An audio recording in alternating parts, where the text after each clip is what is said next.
Elles sont au centre de l'existence. Rien ne saurait se faire sans elles. Elles représentent l'essence même de la société. La femme est dotée d'une force inépuisable.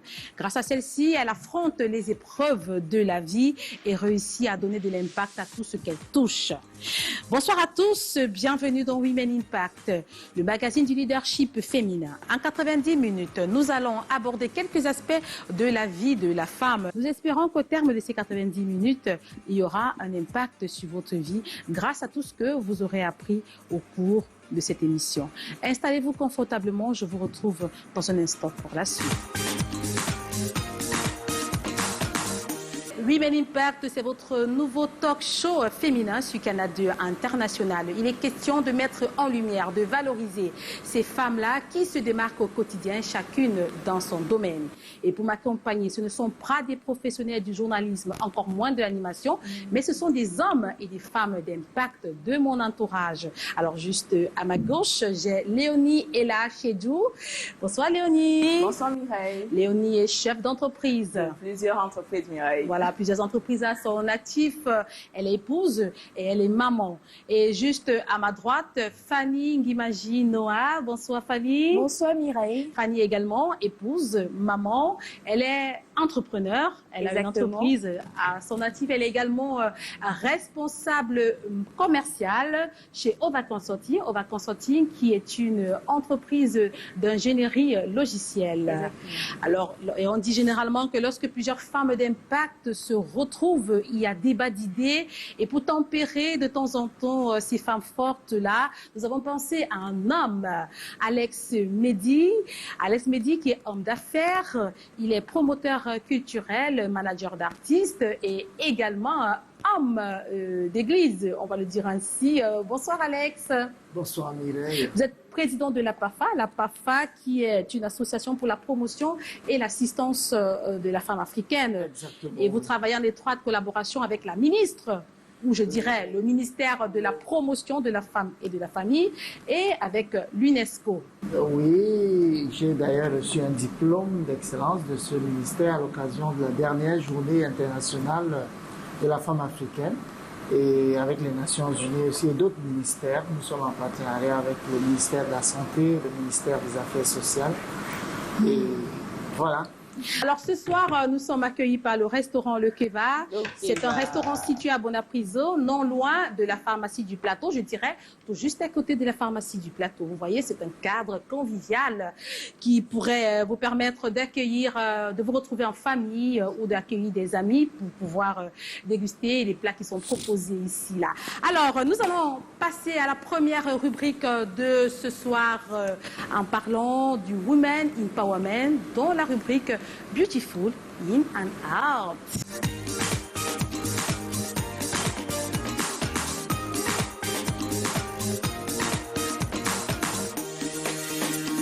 Women Impact. Of course we do. C'est un fait aujourd'hui, la femme est un maillon indéboulonnable de la société et paye parfois le prix de son illumination. Il faut le dire sous aucune concession, elle a décidé de prendre le pouvoir. Regardons plutôt. Dire quelle est l'essence de la vie ne serait en aucun cas un euphémisme. Car, comme la terre, elle couvre la graine, lui donne vie, et parfois au prix de la sienne. Son corps, très souvent agressé par les turpitudes de sa mission, elle a le don de se renouveler pour donner de la couleur à sa fragilité. Fragilité émotionnelle, physique, pourrons-nous dire sociale. Ce qui est certain, affirmer son identité est très essentiel pour elle, car sa contribution est significative pour l'équilibre de la société. À la famille, elle apporte de la lumière pour les siens. Dans ses entreprises professionnelles, elle impacte ses pairs et brille par ses réalisations. Décidément, elle n'est pas qu'un bout de pinceau, mais une véritable force tranquille. Au fil des années, elle inspire et donne naissance à une nouvelle génération consciente, mais surtout confiante. Et qui dirait que la place de la femme n'est réservée qu'à la cuisine, lorsqu'elle brille sur plusieurs tableaux? Reconnaître alors qu'elle est belle à l'intérieur comme à l'extérieur ne serait qu'une des pierres précieuses greffées à sa couronne. Yes, we are beautiful, in and out. Yes. Wow. We are beautiful, in and out. out. Nous sommes toutes belles à l'extérieur comme à l'intérieur. Alors, pour vous aujourd'hui, Léonie, la femme devrait se définir comment, après avoir écouté ce postulat de Vicky? Oui, après ce magnifique postulat de Vicky, je pense que la femme devrait s'auto-affirmer, affirmer ses valeurs, les valeurs qu'elle représente. Parce que, voyons Mireille, c'est ce que nous allons laisser à nos enfants demain. Donc, il est important que la femme d'aujourd'hui doit représenter sa beauté d'intérieur et extérieur par ses valeurs, surtout celles de nos mères et pères traditionnels que nous avons eus à la base. Nous allons à présent recevoir notre femme d'impact de ce soir. Mais avant de la recevoir, Fanny, tu es chargée de nous présenter qui est votre invitée.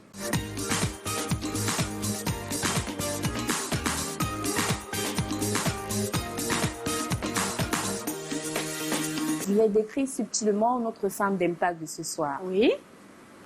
La cinquantaine révolue, fervente militante pour le respect des droits de la femme, activiste acharnée, membre du comité directeur du Fonds de la femme à l'Union africaine, elle préside aujourd'hui la Ligue internationale des femmes pour la paix et la liberté, entendez WILF, Women International League for Peace and Freedom.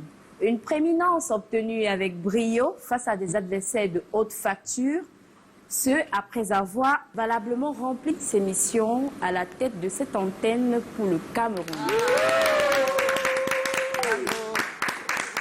Bienvenue. Bienvenue, Madame Jacqueline Sylvine Dormont. Merci beaucoup Mireille. Alors, prenez place.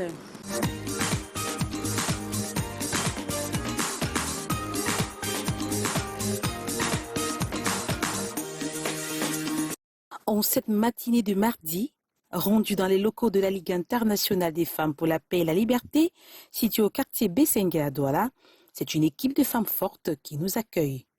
Toutes des collaboratrices de Sylvine Dormont. Je connais Madame Dormont depuis une douzaine d'années. C'est une dame de caractère. Elle est très reconnaissante envers les personnes qui l'ont tenue par la main aussi dans le combat de la société civile. À travers le travail qu'elle fait dans sa famille, sa maman également lui a donné le titre de Mafo. Ce que je peux lui dire, c'est d'être un peu plus flexible. Je connais Madame Dormont depuis 1996 et donc nous commençons véritablement à échanger sur le plan des idées, on va dire comme ça, des idées en 97. De fil en aiguille, elle m'introduit dans les organisations de la société civile pour lesquelles elle a travaillé et dans lesquelles elle travaille et elle comme activiste et je la suis et nous travaillons ensemble depuis ces années, depuis 1997. Elle est exigeante sur le plan du travail. Le travail bien fait, rien que ça. Et cela fait qu'il faut la suivre. Ce n'est pas toujours évident, mais il faut la suivre. Chacune partage une histoire particulière avec elle. J'ai rencontré Madame Dormont il y a de cela 5 ans aujourd'hui. Quand je la rencontre, j'étais en master à l'Institut panafricain pour le développement Afrique centrale. Je préparais mon mémoire en environnement et gestion des ressources naturelles. Dès que j'ai fini avec mon master, j'ai rejoint le groupe, bien que je faisais dans l'environnement, et je me suis immédiatement intéressée aux questions des femmes parce que moi, en tant que femme, et voyant au quotidien comment est-ce que les femmes sont traitées par leur bourreau ou par leur époux. Et quand j'arrive à WILF Cameroun, comme responsable du programme environnement, étant une organisation de femmes, il est question pour moi de faire un rapport entre l'environnement et les femmes. Donc il est question que les femmes prennent le lead pour protéger l'environnement. Grâce à elle, j'ai eu la possibilité de participer à la COP27 en Égypte, où elle m'a même accompagnée. Et là-bas, elle m'a guidée à chaque fois, puisque pour moi, c'était un premier voyage. C'est elle qui me disait, voilà comment faire, voilà comment... C'est une femme qui est exigeante. Elle aime quand le travail est bien fait. Quelques minutes après, la présidente mondiale de la Ligue internationale des femmes pour la paix et la liberté, Sylvine Dormo, fait son entrée. Toutes reconnaissent sa rigueur et sa volonté du travail bien fait. Même son collaborateur du bureau de Yaoundé est de cet avis. Cela fait 9 ans que je travaille à ses côtés et pour dire les choses simplement, elle représente à elle seule toute une école. Toute une école, à ses côtés on apprend beaucoup.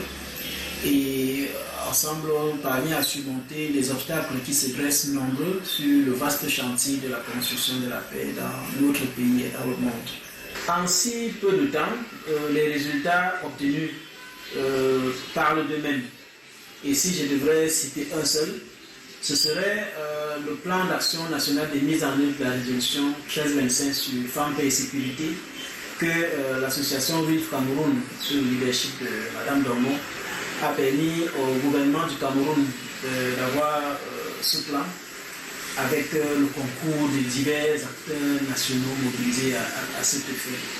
Malgré ses responsabilités à l'international, elle trouve du temps pour sa famille, mère dévouée et très pieuse. Si je devrais décrire ma maman, je pense que j'utiliserais 3 mots-clés.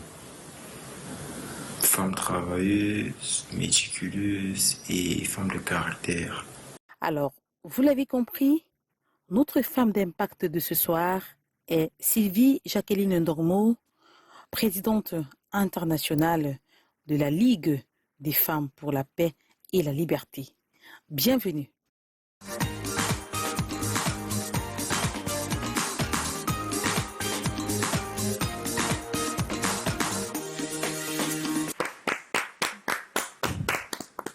Sylvie Jacqueline Dormo, bienvenue une fois de plus. On vient de suivre cet élément, trop d'émotions. Vos collaborateurs qui ont dit que du bien de vous. Comment en est-on arrivé là, partie de enseignante à militante pour le respect des droits des femmes? C'est une longue histoire que j'essaierai de résumer. Je suis enseignante de formation, effectivement. Ce qui me pousse véritablement pas partir en tant que telle, à m'engager dans le travail que je fais aujourd'hui, à m'engager dans la société civile, c'est un nombre de faits sociaux que j'ai vécu personnellement et qui m'ont transformé complètement.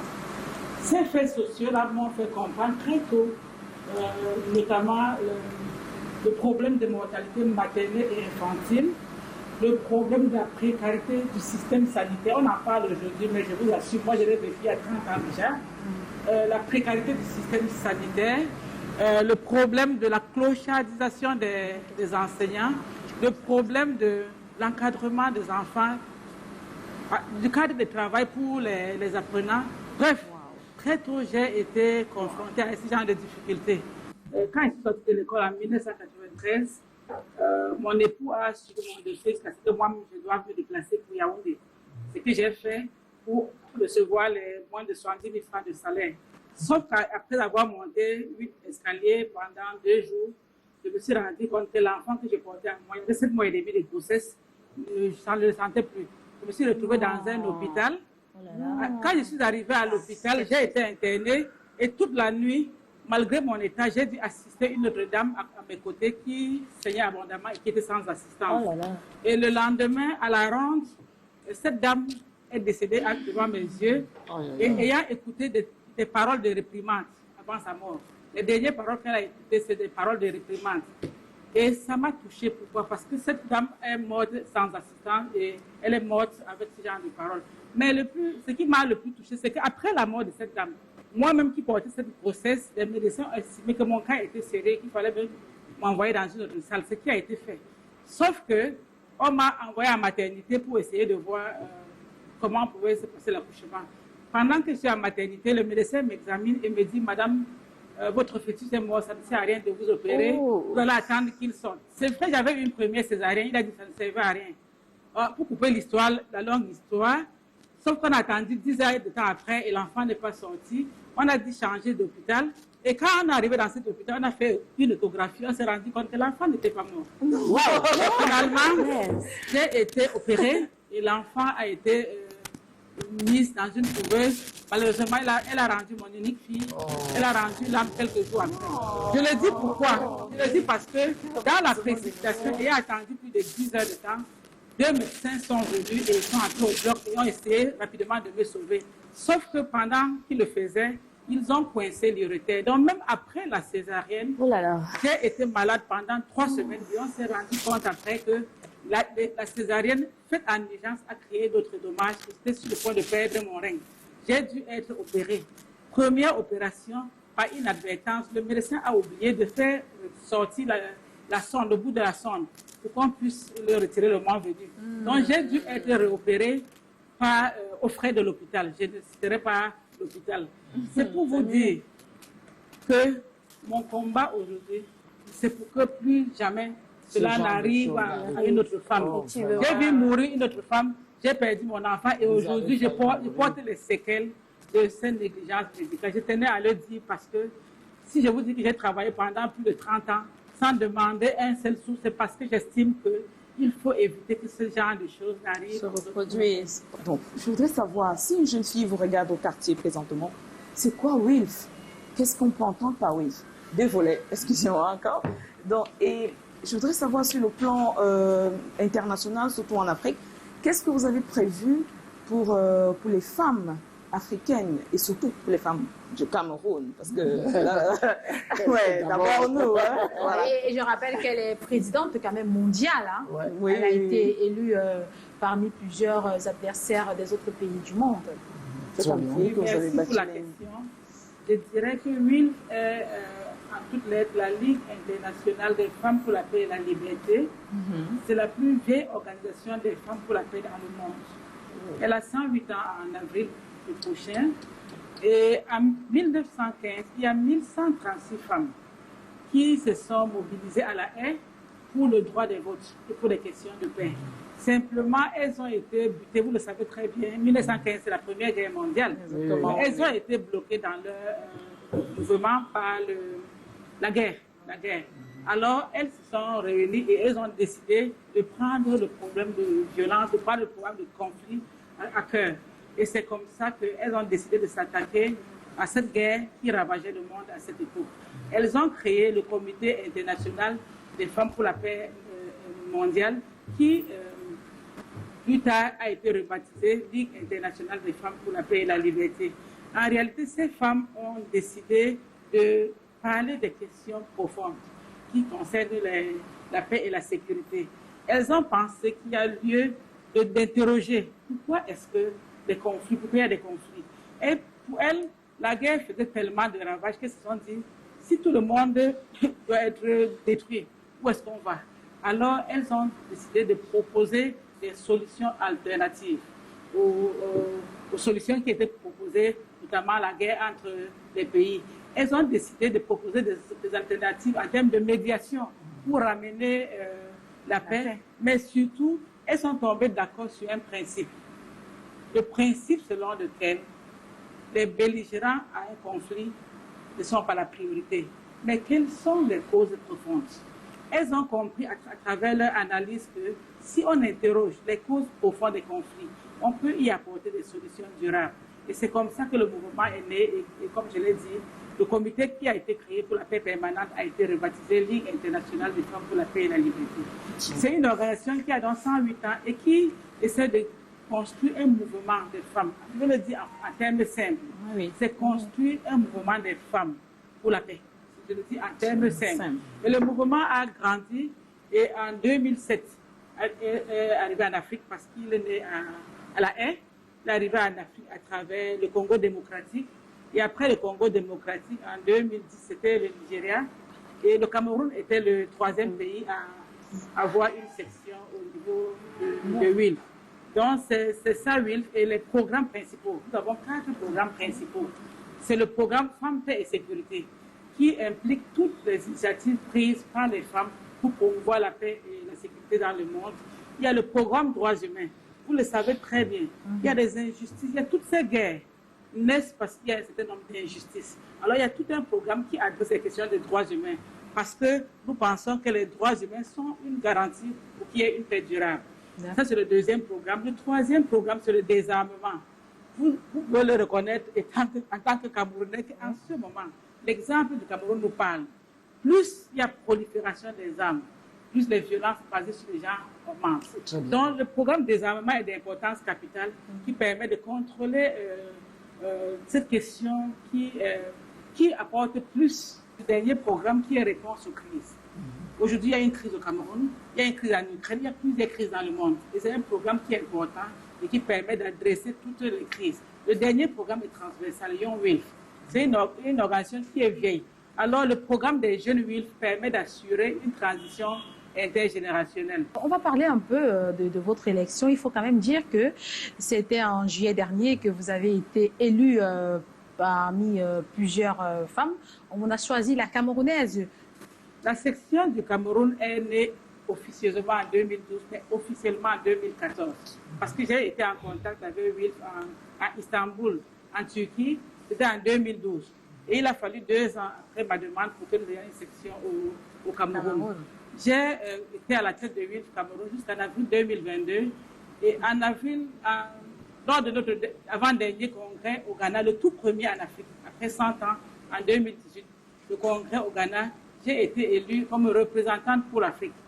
Mais récemment, lors du dernier congrès en juillet 2022, j'ai été élue, comme vous le dites très bien, au niveau mondial de WILF. J'ai été élue au niveau mondial. Et qui étaient vos adversaires? Oui, le Liban. L'Inde, le Liban, il y avait l'Afghanistan, oui, et la Palestine. Alors, vous avez remporté devant toutes ces candidates-là. Oui, j'ai eu 69 voix contre 100. Je vais vous inviter à regarder quelques images là. Alors là, on a en image là une photo de vous.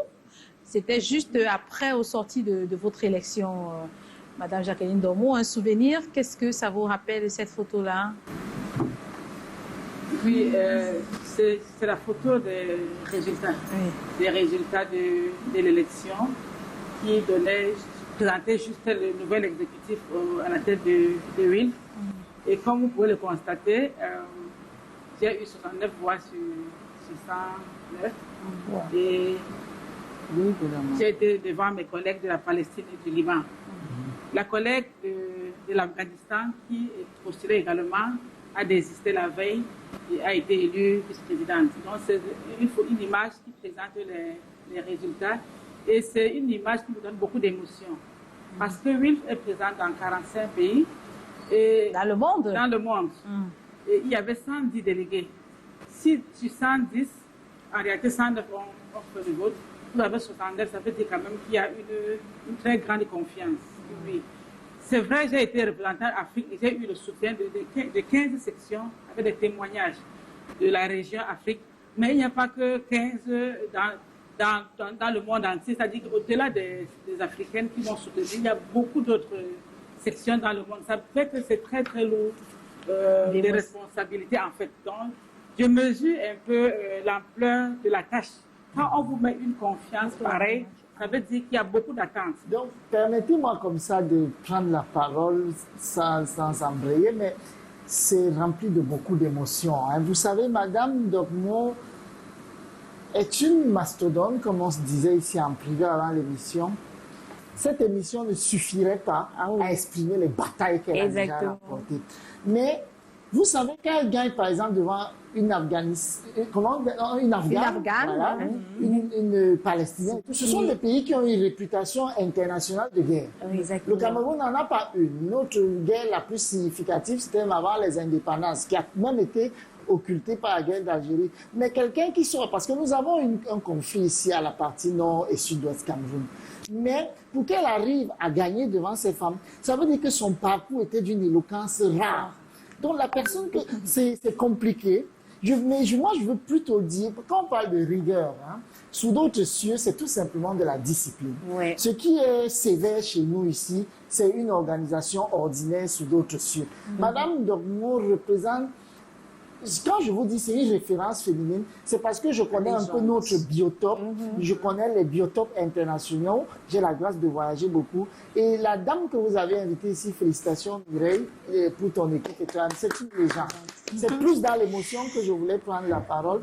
Mais je voulais surtout savoir comment est-ce qu'elle est reçue au Cameroun, parce qu'il y a souvent beaucoup de conflits entre des idées universalistes pour qu'elles s'intègrent dans un système particulariste dans certains pays du Sud, et notamment au Cameroun. Comment c'est reçu par le gouvernement central? Comment c'est reçu par vos alter-ego de la société civile? Par rapport à l'État du Cameroun, je suis sûr qu'on va échanger davantage. Il y a eu pendant tout le parcours beaucoup de difficultés également, beaucoup de blocages. Mais le plus important, c'est que l'État a reconnu que la société civile que je représente et que bien d'autres collègues représentent ont un rôle d'appui à l'action gouvernementale. C'est ça. On peut vous combattre 10 ans, on peut vous combattre 15 ans, mais finalement, on va respecter votre travail. Donc, j'ai été respecté, que ce soit par mes collègues ou bien par l'État du Cameroun, par mon travail. Il y a eu beaucoup de menaces. Mais au finish, on se rend compte que, non, si elle fait avancer le Cameroun, que ce soit au niveau national, au niveau régional ou au niveau international, c'est pour ça que quand j'ai été élue au niveau mondial, oui, j'ai été reçue. C'est le Cameroun qui a gagné. Voilà, en réalité. Est-ce que quand vous êtes revenu après avoir gagné, est-ce que on vous a reçu? Est-ce que le gouvernement vous a reçu? Est-ce que la ministre de la promotion de la femme et de la famille vous a reçu? Quelles sont les autorités camerounaises qui vous ont reçu? Parce que là, vous portez quand même haut le nom du Cameroun à l'international. Quand je suis revenue, déjà, nous avons informé toutes les administrations. Nous avons reçu du ministère de la promotion de la femme et de la famille 2 choses. Premièrement, un prix d'excellence pour le travail que nous avons mené. Bravo. C'était à côté de cette autre femme de l'hôpital. Mais après, le ministre m'a reçu avec mon équipe comme en tant que présidente internationale de l'UIL. Et elle a, comme bien d'autres, dit que le Cameroun sait pouvoir compter sur moi pour faire avancer les choses. Et j'ai reçu de plusieurs autres ministères, ministère de la communication, ministère de la justice, bien d'autres ministères, des lettres de félicitations, ministère de la jeunesse. Très bien. Madame Dormo, ma question était orientée. Et là où je voulais aiguiller mon propos, c'est surtout pour cette jeunesse qui nous regarde. Parce que quand je parle de la jeunesse, c'est la jeunesse féminine et la jeunesse tu vas dans le même sens que Léonie tout à l'heure. Donc, je suis ici parce qu'aujourd'hui aussi, on parle beaucoup de masculinité positive. Vous savez, à l'époque, quand j'ai commencé ce combat, c'était juste, je m'arrêtais aux violences physiques et j'ai grandi. Et je rappelle à nos téléspectateurs que vous êtes quand même le président d'une association, de la PAFA, qui est l'association pour la promotion et l'assistance. Je pense encore le seul homme féministe. J'ai découvert ça sur un plateau. Donc, un homme qui a une association pour femmes et qui défend les droits de la femme. Oui. Et donc, Madame Dormo incarne un peu la témérité, l'excellence. Vous avez insisté sur le mot rigueur. C'est un mot qui est dû chez nous, mais la rigueur normale, c'est la discipline. Et 30 ans dans ce domaine, j'imagine les batailles qu'elle a eues il y a 30 ans, il y a 20 ans, il y a seulement 10 ans encore. Oui, Mireille, il me permet de dire quelque chose de très important. Quand je parle de 30 ans, son message est très fort et très révélateur. Aujourd'hui, nous avons plein de jeunes, plein d'autres femmes, plein d'hommes qui veulent entrer dans le mouvement. Mais ils vont te dire d'entrer de jeu, je gagne quoi? Mais je voudrais faire un témoignage, et je le dis souvent à la télé, en haute et intelligible voix. J'ai commencé en 1996 et j'ai travaillé avec un mouvement de femmes. Et le premier financement, parce que les gens pensent que nous vivons de gros financements. C'est en 2014, vous pouvez faire la différence. La soustraction. Ça veut dire que la plupart des femmes avec qui j'ai commencé, elles ont démissionné. J'ai tout fait pour leur dire qu'il n'y a pas plus beau que de donner du sourire aux personnes vulnérables. Il n'y a pas plus beau que ça. Mais ça tombe dans les oreilles. On recherche. Donc ça, c'est pour dire que le message là est très important. Quand vous venez, je me rappelle très bien, un collègue avait dit à l'époque, lors d'une réunion, ce que nous faisons ne nous donne pas l'argent, mais nous donnera l'argent. Pour dire quoi, quand vous construisez une expertise, et c'est cette expertise qui plus tard peut vous donner des entrées. Mais si vous arrivez au premier jour, vous commencez à dire, comme beaucoup d'aujourd'hui, je veux voyager comme madame. Moi, je m'arrête sur le mot construction d'expertise. C'est capital de le signaler. La construction de l'expertise, Alex, c'est... Franchement, la jeunesse aujourd'hui doit savoir qu'il faut construire son expertise. C'est pour ça qu'on me taxe de rigoureuse. En réalité, aucun résultat. Je vous assure. aucun résultat ne peut être obtenu dans les... On ne blague pas. Il ne faut pas tout ce qu'on fait avec sérieux. Quand vous ne faites pas le travail avec sérieux, vous ne pouvez attendre aucun résultat. Voilà, merci. Nous sommes arrivés au terme avec vous. Mireille, si tu permets, est-ce que c'est permis que je me lève et que j'applaudisse? Ah, bien sûr. Je lui dis au revoir avant qu'elle ne parte. Honnêtement, je pense personnellement, hein, je le dis avec le cœur, le Cameroun a une grande grâce d'avoir une femme comme vous. Effectivement. Que Dieu vous accompagne. Merci. Et c'est sur ce, Madame Jacqueline Dombo, que nous vous disons merci. Merci pour votre disponibilité et pour votre engagement envers l'épanouissement et le leadership féminin. Et nous nourrissons l'espoir à travers vos actions de voir une nouvelle génération de femmes conscientes de leurs valeurs et surtout de leurs capacités. C'est moi qui vous remercie. Et comme l'a dit le pasteur, je me considère, pour ceux qui connaissent mon histoire, comme un témoignage de Dieu sur terre.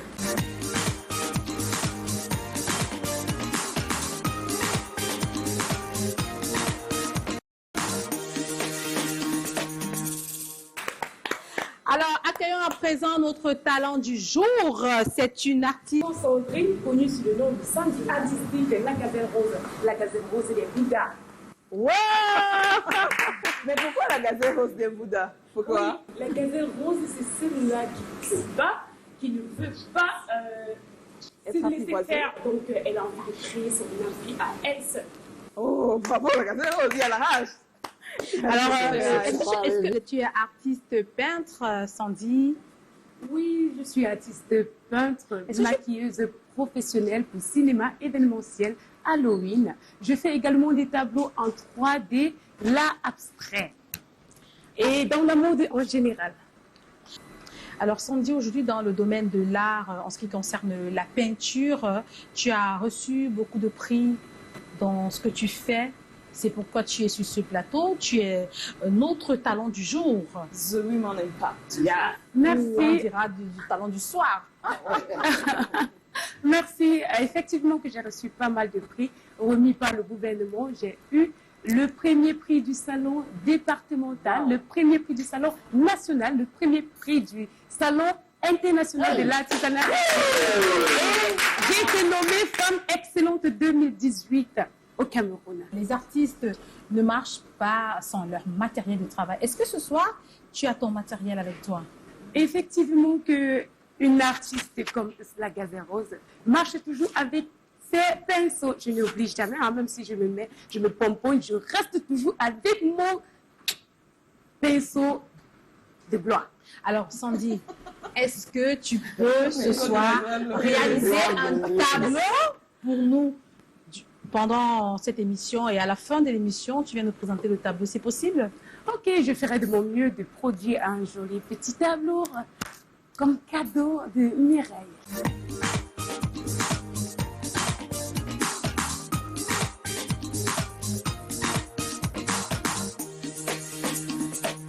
Parlons à présent de la vie à deux dans la rubrique Consolidation des couples. Et lorsqu'on parle de vie en couple, il y a des personnes qui se reconnaissent sur ce plateau. Oui, très en couple. Très en couple, suivez mon regard. Alors, c'est un aspect important de la vie de la femme qui est la vie en couple.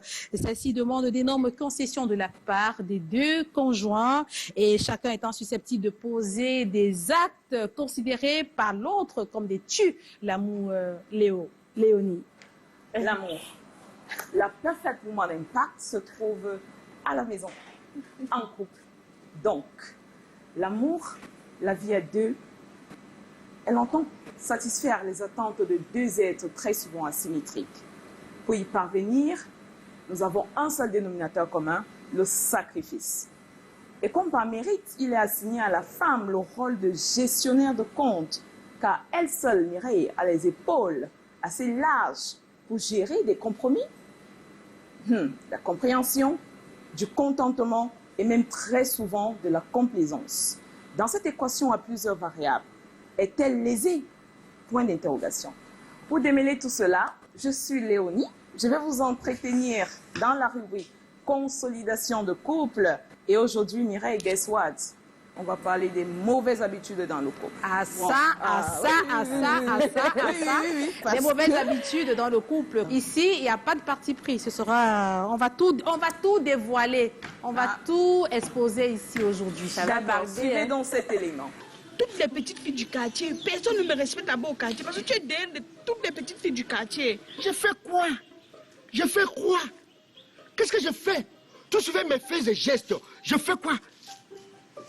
Pourquoi tu crois qu'après 18 ans de mariage, de collaboration amoureuse, je pouvais à la base fonctionner dans le système de location, je te loue. Mais je n'ai pas fait ça. Donc je trouve mon cœur, tu entres dedans avec la lame de rasoir. Tu n'as pas honte? Honte que j'ai tué qui? Tu n'as pas honte quand tes égaux ont les problèmes avec les conjoints et ils partent dans les maisons familiales. Toi, tu portes ta tête, tes pieds pour venir vivre chez ta petite sœur. Une fois que tu as vu grandir, Nicolas, tu n'as pas honte. Jusqu'à tu as mis dans ton téléphone localisation. Bonamou ça a dit. Tu viens à Bonamou ça a dit. Pourquoi tu vas dire chez vous? Tu veux quoi? Tu veux qu'elle parte chez nous pour que tout le quartier sache que j'ai eu les problèmes chez moi. Le message est passé, Léonie, on a bien compris à travers cet élément, on a bien ri aussi, on s'est bien marré. Je suis sûre que quand tu entends les mauvaises habitudes, qu'est-ce que tu te dis? Les mauvaises habitudes dans le couple. Tout le monde a bien un partenaire qui, quand il rentre du travail, il dépose ses affaires un peu partout. Un peu bordélique, là. La chaussette là-bas, la veste là-bas, le t-shirt là-bas, à la porte. Madame, où est la nourriture? Même pas bonsoir chérie, comment tu vas? Comment était ta journée? Non, des affaires comme si bam et tout. Ou bien, pour la femme là qui reste à la maison avec le filet H24. Alors, Alex, j'espère que... Ou alors pas de filet, Léonie, parfois, nous-mêmes, hein, je vais prendre mon... J'avoue, vraiment j'avoue. Bien, si tu fais ça, ne fais plus. J'avoue. Tu peux pas rester à la maison. Lorsque je rentre, je retire ma perruque et je reste avec mes nattes. Non. Donc la beauté, c'est pour le dehors. Ta beauté, c'est pour le dehors. Non, mais c'est pas bien. Ce sont des mauvaises habitudes qu'il faut qu'on change. Donc... qu'est-ce qu'on va dire, Alex? Toi, qu'est-ce que tu penses? Moi, ma pire expérience, je vais vous raconter, si le père veut, il se fâche, c'est souvent quand, le matin, nous sommes en train de nous préparer pour le travail, il me parle étant aux toilettes. Ça, c'est pas possible. Ça dit, ça peut me tuer. Ouais, ça dit, tu es aux toilettes en train de faire tes choses et tu me parles. Pourquoi tu me parles? Et tu m'invites? Non, mais c'est pas possible, c'est pas bien ça. Ça, il faut changer ça. Les hommes, il faut changer. Parce qu'on n'a pas besoin de venir humer les magnifiques ou les odeurs pendant que vous... Léonie, mais... Il y a d'autres qui vont même jusqu'à dire, mais si tu m'aimes, tu supportes, il y a quoi? Tu supportes. Mais vous avez parlé des comportements les femmes qui restent à la maison avec le pain toute la journée, là, du matin au soir. Le cabas même mieux, mais le pain... avec juste parfois les seins en l'air ou le soutien et tout, toute la journée. Ce sont des comportements tuent l'amour. Et tu vois, ces cabas deviennent souvent des identités remarquables. Exactement. Parce que quand tu es au quartier, tu passes, tu dis que voilà maman Sarah là-bas. Oui, tu reconnais tu ne remarques pas son cabas. Parce que tous les jours, elle a le même cabas. Donc, c'est pas bien. Madame, il faut changer ses comportements. Alex, toi, tu ne veux rien dire depuis là. Et vice-versa. Sur des sujets de vie intime, je suis souvent assez prudent. Parce qu'il y a des gens qui, de leur point de vue personnel, commencent à ériger des principes universels. Non, la femme ne doit pas faire ci, l'homme ne doit pas faire ça. C'est la vie intime des gens, hein, surtout la partie qui commence à regarder la sexualité. Ce n'est même pas la vie privée, c'est la vie intime. Donc après... s'ériger en donneur de leçons, parfois c'est risqué. Et puis, ce que je sais quand même de mon ancienne vie, lorsque je n'étais pas encore un serviteur de Dieu, c'est que les efforts qu'une femme peut faire n'amènent en rien un homme à rester avec elle. Et vice-versa. L'amour est quelque chose au-dessus de l'attraction physique. Et vice-versa. Et vice-versa. Donc, c'est-à-dire... Si c'était des filles qui font même des spectacles au lit et tout, c'est que les prostituées seraient toutes mariées. Bien. Vous voyez, des hommes, vous pouvez être belles, vous pouvez faire ce que vous voulez, mais le mariage a quelque chose de divin, de sacré et même de saint. parce que le sacré n'est pas toujours sain. Mais de ça, et ça fait que quand on passe risquer dans ce domaine, moi je suis dans un domaine où je suis dans les églises dites de réveil. Il y a des hommes qui sont des serviteurs de Dieu, qui vont souvent jusqu'à entrer même dans la sexualité des gens. Et je dis, mais attention, ça ne vous regarde pas. Vous savez, ce qui peut plaire à Paul ne plairait pas à Jean. Mais ce que Léonie dit quand même, c'est que c'est un esprit qu'on appelle la familiarité. C'est un esprit qui fait que lorsque on est dans un environnement où on commence à avoir des habitudes, on ne se dépasse plus. Vous voyez quelqu'un, par exemple, qui supplie pour avoir le travail, surtout dans nos supermarchés, là, vous voyez, le service est mal fait. Moi, je sais parce qu'il y a quelqu'un qui m'a dit, je veux travailler, on l'a mis dans une station-service, mais c'est elle qui servait très mal les clients. C'est à peu près comme ça aussi dans l'amour. On donne tout pour avoir la personne, mais c'est parce que ce n'est plus l'amour qui est le sujet, mais c'est peut-être la vie à deux. On vit pour les gens, et puis quand on a atteint l'objectif, on ne fait plus rien pour plaire à l'autre. Mais Alex, on va tout de même reconnaître qu'il y a des comportements dans la vie de couple qui tuent l'amour. Ce qui plaît, c'est qu'il faudrait qu'on apprenne. Alex veut dire, déposer les assiettes. Je pense que j'ai souligné tout à l'heure dans mon postulat que il y a un dénominateur commun pour que ça marche. Qui se souvient, c'était quoi? Des sacrifices. Des concessions. Chacun devrait donner un peu du sien pour que ça change, pour que les choses changent. Donc, si tu sais que ma partenaire ne veut pas ceci, je ne le fais pas. Mon partenaire ne veut pas, on ne le fait pas. Puisqu'aujourd'hui, il y a beaucoup de plaintes. Des hommes comme des femmes se plaignent, par exemple, si je veux aller au restaurant avec ma femme, j'ai envie qu'elle se mécope, j'ai envie qu'elle soit bien, pas qu'elle débarque avec 4 nattes et voilà. J'ai envie d'être avec ma femme et de me sentir humble.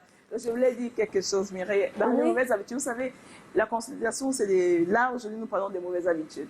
Donc, chacun se souvient des mauvaises habitudes qui l'ont marqué. Moi, je me souviens de 7 hommes, de 16 hommes, plutôt, qui exigent. Mireille, qu'est-ce que tu penses de ça d'abord? C'est un sujet assez délicat. Est-ce que la femme, dans le couple, doit impérativement cuisiner pour son homme? Parce que ça peut aussi être considéré comme une mauvaise habitude, une femme qui ne cuisine pas. Mais nous sommes des women impact. En tant que chef de plusieurs entreprises où je ne veux pas me soustraire dans mon rôle de femme, mais c'est une question à cœur ouvert. Alex, qu'est-ce que tu penses? Léonie, il faut bien que je précise aux téléspectateurs que nous nous connaissons avant l'émission. Et que c'est une grande amie, c'est une femme pour qui j'ai beaucoup de respect en tant que femme leader. Et quand elle dit le sacrifice, c'est ça la relation. On a souvent mal vendu la relation amoureuse parce qu'on s'inspire des Harlequins, des films à l'eau de rose là. La vie à deux, c'est le don de soi. Si tu viens dire que moi, ma mère m'a appris comme ça, mais marie-toi avec ta mère. Si tu dis, c'est des compromis. C'est pour ça que je suis très prudent à donner des conseils à quelqu'un. Voilà, parce que on retient. Je dis pour la partie intime, là, il y a des gars qui ont des délires.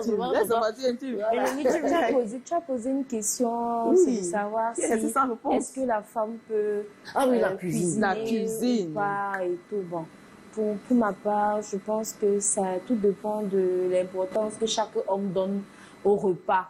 Parce qu'il y a des hommes, pour eux, que si ce n'est pas leur femme qui cuisine, ils ne mangent pas.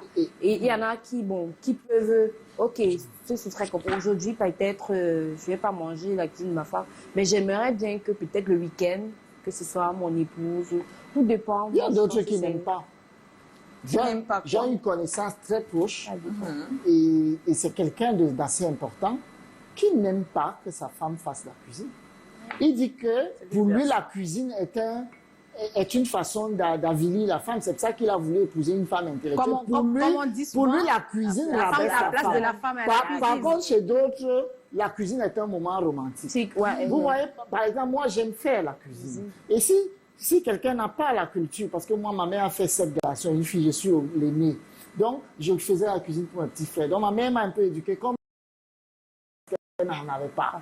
Et si quelqu'un vient me voir faire la cuisine, peut-être un jour pour ma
leur point de vue personnel, commencent à ériger des principes universels. Non, la femme ne doit pas faire ci, l'homme ne doit pas faire ça.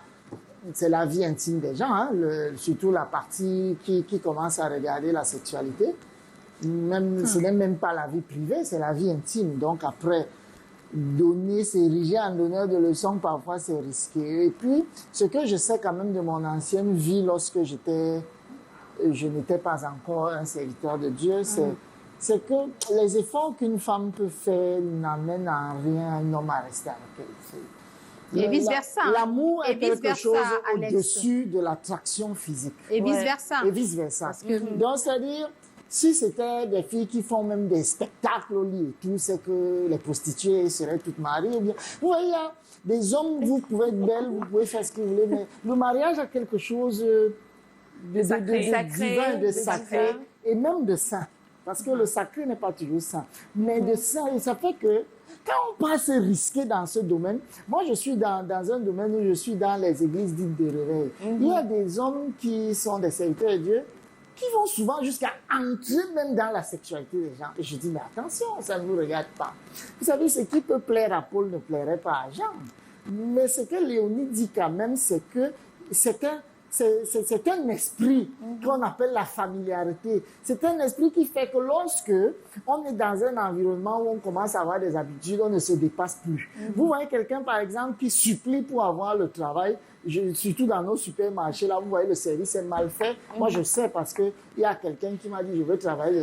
On l'a mis dans une station-service, mais c'est elle qui servait très mal les clients. C'est à peu près comme ça aussi dans l'amour. On donne tout pour avoir la personne, mais c'est parce que ce n'est plus l'amour qui est le sujet, mais c'est peut-être la vie à deux. On vit pour les gens, et puis quand on a atteint l'objectif, on ne fait plus rien pour plaire à l'autre. Mais Alex, on va tout de même reconnaître qu'il y a des comportements dans la vie de couple qui tuent l'amour.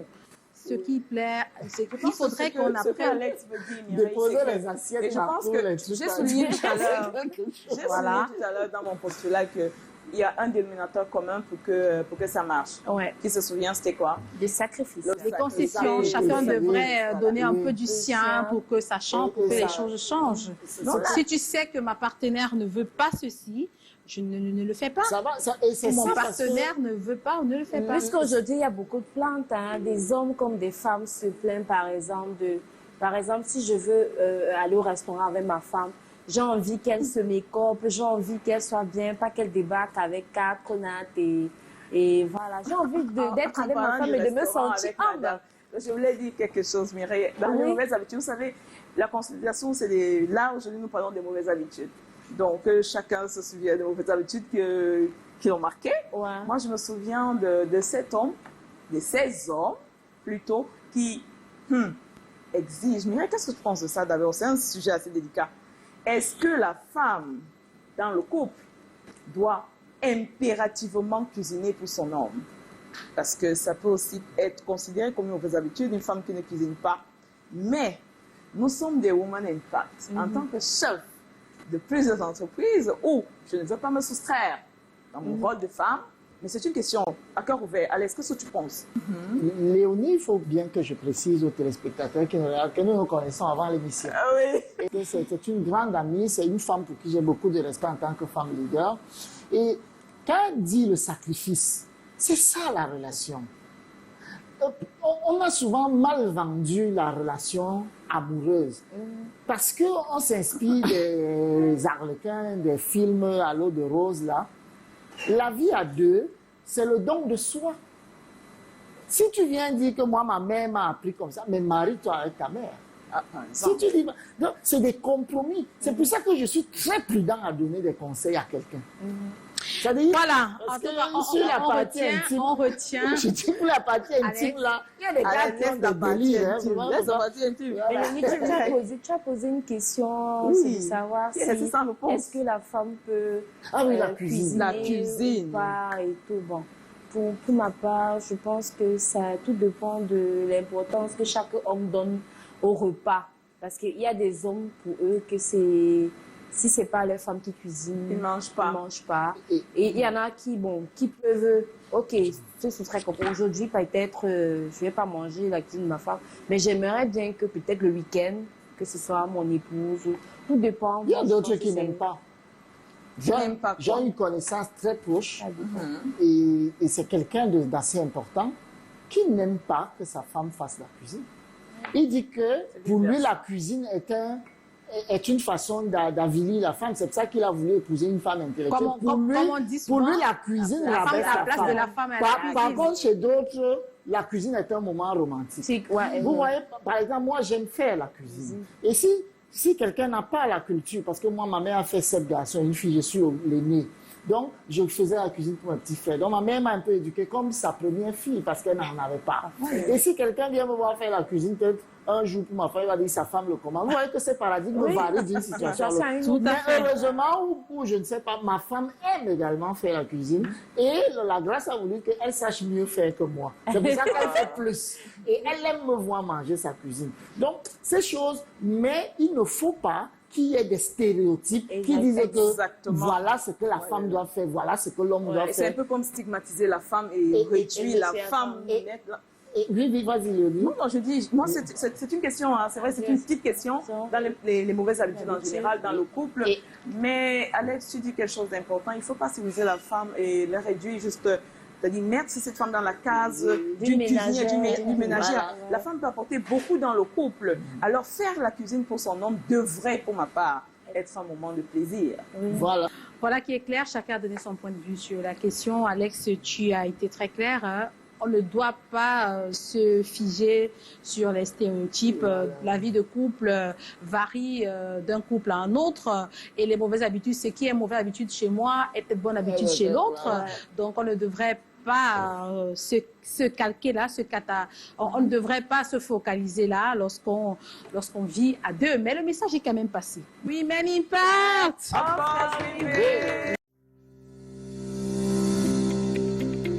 Bien manger, c'est le début du plaisir. Avoir la cuisine de ses rêves, c'est ça le bonheur. Dans les toilettes, c'est aussi le paradis. Mikasa, c'est l'expert des cuisines et toilettes à la hauteur de votre standing. Faites confiance au savoir-faire 100% camerounais. Imaginez votre cuisine, dessinez vos toilettes, pensez vos accessoires. Mikasa les réalise en plus. Mikasa, Kitchen Bath and Beyond by MCJ. Ma réussite s'est jouée à pas grand-chose. Un rêve que beaucoup trouvaient trop ambitieux pour moi. Un projet auquel personne ne croyait. Des nuits blanches à envisager beaucoup de problèmes. Et très peu de solutions. Comment faire pour m'en sortir? Personne ne misait sur moi, alors il m'a fallu de l'aide pour avancer. Ma réussite s'est vraiment jouée à pas grand-chose.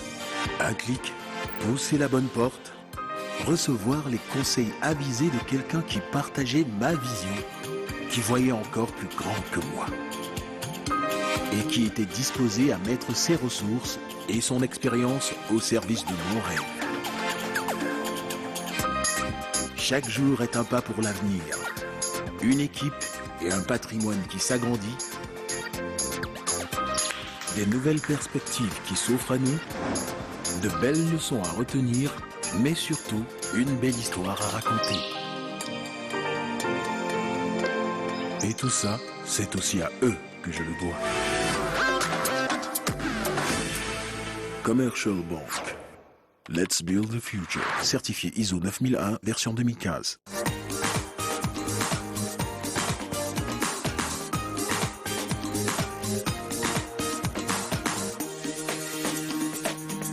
Vicky nous a rejoint sur ce plateau. Victoire, tout à l'heure, on a regardé ton postulat dans lequel tu parlais de la place de la femme aujourd'hui et tu demandais à la femme de prendre le pouvoir. Quelle devrait être la place de la femme en 2023? Merci Mireille. Eh bien, en 2023, il est question de mettre sous les feux des projecteurs les multiples casquettes de la femme. Mettre un point d'honneur sur ce que je qualifierais comme l'omnipotence de la femme, ceci au regard de la place qu'elle occupe dans la société. Inéluctablement, une véritable pierre angulaire pour la construction d'un écosystème solide, mais assurément incomprise, sous-valorisée et parfois même mal aimée. Cependant, je pense qu'il est temps pour elle de prendre le pouvoir. Women Impact, yes we build. Et les femmes ont véritablement pris le pouvoir sur ce plateau. 4 femmes pour un homme. Je ne me sens pas sécurité. Alors, les dames, parlons d'autre chose. Ouais. Est-ce que parmi vous, quelqu'un a déjà eu à rencontrer quelqu'un qui vous dévalorise, quelqu'un qui est toujours en train de vous dire « Oh, tu fais pas ça bien, tu fais pas ci, j'aime pas ça, j'aime pas ceci ». Est-ce que vous avez déjà eu à rencontrer quelqu'un? Moi j'ai une amie. J'ai une amie qui a été On aura fiancée. toutes les amies sur ce plateau. Qui a été fiancée à un monsieur qui passait tout son temps à l'intriguer, à lui dire qu'elle ne pouvait pas faire certaines choses, à la chosifier même parfois. C'était vraiment horrible parce qu'elle a vécu le martyre dans cette relation. Et malgré tous les conseils qu'on pouvait lui donner, elle n'arrivait pas à partir, elle n'arrivait pas à comprendre qu'elle n'était pas en sécurité dans cette relation et qu'elle ne pouvait pas avancer, que ce soit dans n'importe quel projet qu'elle pouvait le faire, parce qu'il était toujours en train de la dévaloriser, en train de la décourager. C'est une habitude que nous remarquons en général et ça se rapproche beaucoup d'une violence psychologique qu'on appelle le pervers narcissique. Le pervers narcissique. C'est un ensemble de comportements qu'il faut pouvoir identifier et savoir pouvoir contourner. Parce que, voilà. Alors, lorsque tu parles de pouvoir identifier, je vais vous inviter à aller regarder ce que pensent les usagers sur la question « C'est qui un pervers narcissique ?» On écoute, allez, et on revient. Si je veux reconnaître un pervers narcissique, je me base sur le fait, sur le comportement de la personne. Si je me retrouve dans une ruelle seule et je vois qu'il y a un monsieur qui me suit sans raison, ça peut attirer mon attention sur le fait qu'il puisse être un pervers narcissique. Parfois, ça peut être une personne bien habillée en veste. Tu ne peux pas croire qu'il puisse faire ça, qu'il puisse être mal intentionné. Ça peut aussi être quelqu'un mentalement touché, qui peut être mal habillé, qui semble être drogué, sans méfier. C'est des gens qui peuvent voir leur femme, disons, habillée en culotte. Carrément, ils disent à leur femme carrément que elle n'est pas propre, elle n'est pas belle, elle n'est pas présentable. Mais dehors, elles courent après les femmes qui s'habillent en culotte. Et en mini-jupe et en petite robe. Eux-mêmes, quand il s'agit de leurs propres femmes, de leurs propres choses, ils sont hypocrites. C'est des gens qui te disent qu'ils ne font pas ça, mais c'est ce qu'ils font. Tu vois, ce sont les jaloux en général. C'est-à-dire qu'ils font semblant de faire comme si ce qu'ils n'aiment pas, hein, et pourtant c'est ce qu'ils aiment. C'est généralement ces personnes-là qui reprochent généralement à leur épouse des comportements peu orthodoxes, mais qui apprécient ce comportement à l'extérieur. Donc c'est généralement ça les pervers narcissiques. Ce sont des personnes qui ont en général une attitude calme, du côté où ils voient du bien, et une attitude posée, n'est-ce pas?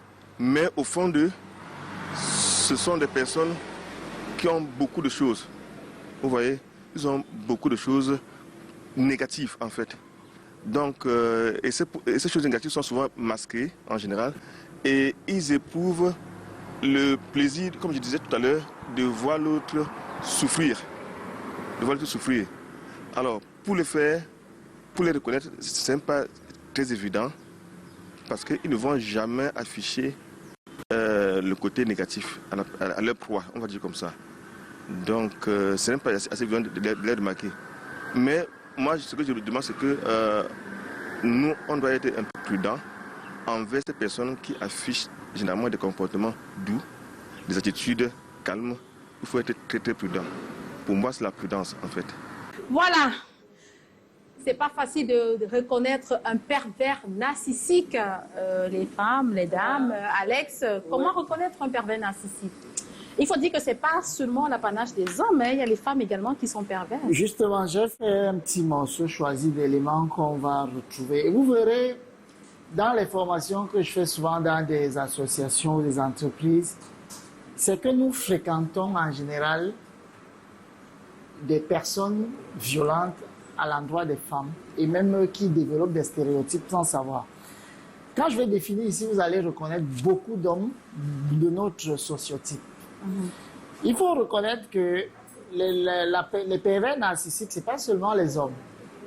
Il y a des femmes aussi. Et comment il faut les identifier, les femmes? Commençons par les femmes avant de terminer vers les hommes. J'ai pris quelques petites notes rapidement. Ça nous intéresse.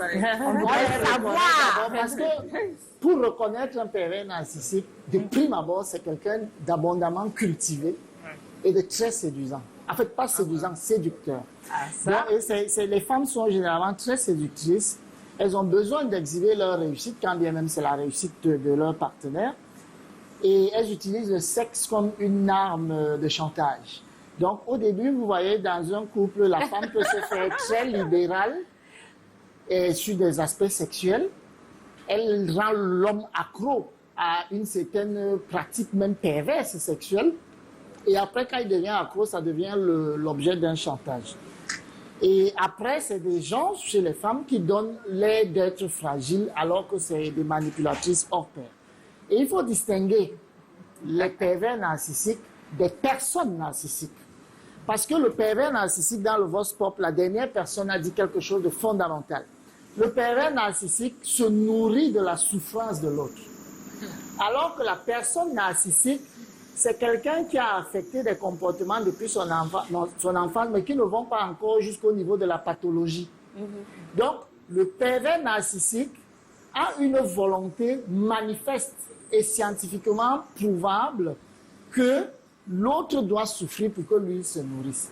Et de prime abord, c'est des personnes généralement ordinaires. C'est des gens qui sont invités sur des plateaux télé et tout le reste. Moi, je reçois souvent des femmes, par exemple, et leurs maris sont des personnalités connues, mais c'est des gens normaux dans la société, mais qui terrorisent leurs épouses dans leur maison.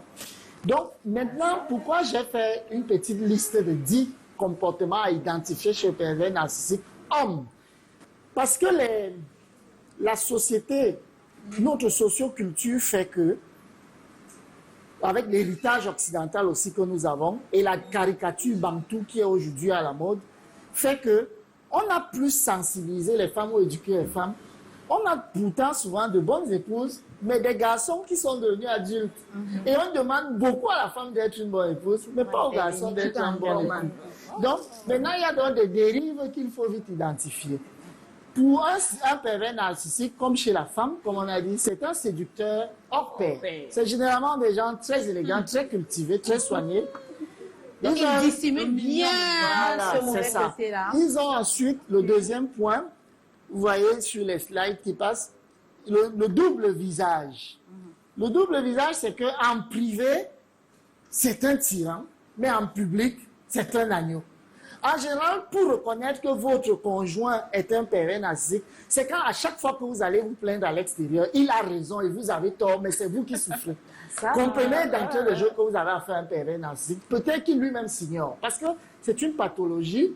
Et en Afrique, la psychologie n'est pas encore assez développée. On a le recours souvent aux amis, c'est malheureux parce que, comme j'expliquais, les histoires de vie intime, c'est pas bien d'aller prendre des conseils chez les autres parce que ça a des variantes. La vie à deux a des variantes qui ne sont pas la même ici et là-bas. Le troisième point, rapidement. Religieusement, Alex. Oui, je préfère terminer les 10 points. Donc, rapidement, le troisième point, c'est l'utilisation de la violence. Le pervers narcissique est une forme de violence psychologique dans la grande typologie des violences basées sur le genre. Et cette violence psychologique arrive souvent à la violence, c'est généralement une violence verbale, rabaisser l'autre, mépriser l'autre, montrer qu'on est plus intelligent que l'autre. Et ça arrive souvent à la violence physique quand l'autre commence à revendiquer des droits qui lui sont fondamentaux. Donc, quand le pervers narcissique n'a plus la pleine maîtrise de sa proie, ça arrive à la violence physique. Donc, ensuite, il y a l'isolation. C'est une technique aussi pour identifier un pervers narcissique. Quand vous êtes avec un homme qui vous sectionne immédiatement de vos amis, de votre famille, de vos collègues et tout, et que vous ne devenez que sa propriété, ce sont des prémices qui vous laissent entendre que l'homme avec qui vous êtes en train d'aller vous mettre, c'est un pervers narcissique. D'entrée de jeu, parce que vous êtes son territoire et vous n'avez plus d'amis, vous n'avez plus de famille, vous n'avez plus personne. Et quand vous allez vous plaindre demain, c'est un agneau, c'est le gendre parfait en général. Ensuite, parce que c'est quelqu'un qui développe des blessures dès l'enfance. Et en psychanalyse, Wordsworth disait l'enfant c'est le père de l'homme. Donc, c'est la démonstration la plus perverse d'un enfant maltraité. Parfois, pas de maltraitance physique, mais peut-être il a vu sa mère violentée, sa mère rabaissée, et ainsi de suite. Donc, il développe une vengeance inconsciente. Et le mot pervers narcissique, même l'expression, a été bien développée par Freud. Donc, il faut donc continuer avec l'attrait immense à l'argent. C'est des gens qui aiment l'argent. C'est des gens qui peuvent être gigolos pour les hommes. Ou alors, quand ils ont même un pouvoir financier sur la femme, ce que la femme rapporte doit passer strictement sous son contrôle. Donc, la femme n'a pas d'indépendance financière lorsqu'elle est avec un pervers narcissique. Après, il y a des phases de lune de miel. C'est des gars, comme je vous disais, extrêmement séducteurs, dont ils savent demander pardon mieux que quiconque sur terre. Quand ils ont fait une erreur, ils ont ce qu'on appelle des phases de lune de miel. Les phases de lune de miel dans ce domaine, c'est des excuses très romantiques qu'on offre après avoir rabaissé l'autre. Donc, et pour aller au 7e point, il y a que c'est quelqu'un qui n'a pas d'empathie. Alors, aux jeunes filles qui rêvent d'être avec des princes charmants demain, quand vous rencontrez un pervers narcissique, en général, si vous arrivez dans un restaurant, par exemple, c'est quelqu'un qui méprise les serveurs. C'est quelqu'un qui méprise les gens qui, socialement, ils pensent qu'ils ne sont pas à son niveau. Et c'est quelqu'un qui rabaisse beaucoup, qui est trop grinché, qui murmure. Donc, en réalité, cette attitude, il va la développer quand il va vous avoir. Au début, quand il vous séduit, vous êtes la reine. Mais quand vous entrez dans son nid, que vous croyez être un cocon, vous devenez une proie et il va vous rabaisser. Parce que son mode de fonctionnement, c'est le rabaissement de l'autre. Il existe parce qu'il se sent plus grand que les autres. Alex, j'avais une question. J'avais une question pour mieux comprendre justement ce sujet qui te passionne énormément, nous le voyons. C'était de savoir si ce phénomène était cloisonné dans le cadre d'une vie de couple. Parce que en t'écoutant justement, je pense à ces différentes situations de famille où nous avons des marâtres, des tuteurs ou des tutrices qui parfois maltraitent, rabaissent leurs neveux avec qui ils ou elles vivent. Et cela, justement, génère un comportement traumatique qui peut avoir un impact du genre. Est-ce que ce cadre-là, ou alors ce type de comportement ou de traitement dans une cellule familiale peut également être considéré comme un comportement de pervers narcissique? Très bien. J'ai pris juste ici de façon sectorielle le secteur vie à deux, homme-femme. Mais le pervers narcissique est un comportement qui peut se généraliser dans un endroit qu'il fréquente. Au bureau, c'est des gens qui n'ont tellement pas confiance en eux qu'il faut qu'ils rabaissent les autres. C'est des gens qui, lorsque vous venez les respecter, puisque eux, dans leur inconscient psychique, ne se respectent pas, ils ne comprennent pas comment une grande personne comme vous les respecte. Donc, pour exister, ils doivent vous rabaisser. Et ça répond à la suite. Il restait 3 points pour les identifier. Et ça peut s'expliquer parce que ça s'étend selon la relation. Ça peut être une relation d'amitié. Il y a des amis, quand vous buvez un verre, ils aiment vous rabaisser. C'est un pervers narcissique, mais dans une expression hors relation conjugale. Donc, après, maintenant, il y a le mensonge et les jeux de mots. Comme j'ai dit, c'est des gens très habiles. C'est des gens souvent avec une éloquence rare. Donc, il peut retourner vos mots contre vous. C'est pour ça que parfois, si vous initiez même une réunion de famille pour plaindre du pervers narcissique, vos propres parents lui donnent raison. Voilà. C'est des gens très habiles, très organisés, parce qu'ils ont encaissé de longues frustrations dans le silence et dans la solitude. Ils sont des contemplateurs. Donc, quand ils regardent l'autre, ils savent vite comment amener l'autre à être ridiculisé. Alex, comment on va faire? Comment faire pour se mettre à l'abri d'un pervers narcissique? Ou alors pour pouvoir, si on décèle à partir de tous les éléments, on décèle que là, j'ai affaire à un pervers narcissique. J'arrivais là, il restait 2 points et c'est les points les plus croustillants pour vous, les dames. Vas-y, Alex. Parce qu'il y a les déviances sexuelles qui sont également un des éléments avec lesquels il faut vite reconnaître un pervers narcissique. Oui. Un pervers narcissique chosifie la femme. C'est-à-dire, au début, quand il vous fait la cour, il peut vous traiter avec respect, mais avec le temps, il a des pratiques sexuelles. Il peut. En fait, vous voyez, ces 10 points ne veulent pas dire qu'il va faire les 10 points. Mais ce sont des 10 points qui font que quelques indicateurs peuvent apparaître chez quelqu'un. Oui. Il y a d'autres, malheureusement, quand la pathologie est très avancée, ils cumulent les 10. Et le dernier, c'est qu'ils sont parano et intelligents. Oui. Comme il vous a isolé, il vous dit que vous cherchez des complices à l'extérieur. Et comment arriver donc à la réponse, Mireille, comme tu disais. Pour arriver à dominer ce dominateur, il faut jouer d'une certaine habileté. Donc, il faut d'abord fuir quand on a échoué toutes les techniques de communication. Et pour fuir, il faut accumuler les preuves. Moi, quand j'ai affaire à une femme qui souffre vraiment, je lui dis, prépare ton divorce dès aujourd'hui. S'il te frappe, parce que vous avez des C'est dur, mais c'est monsieur, très vrai.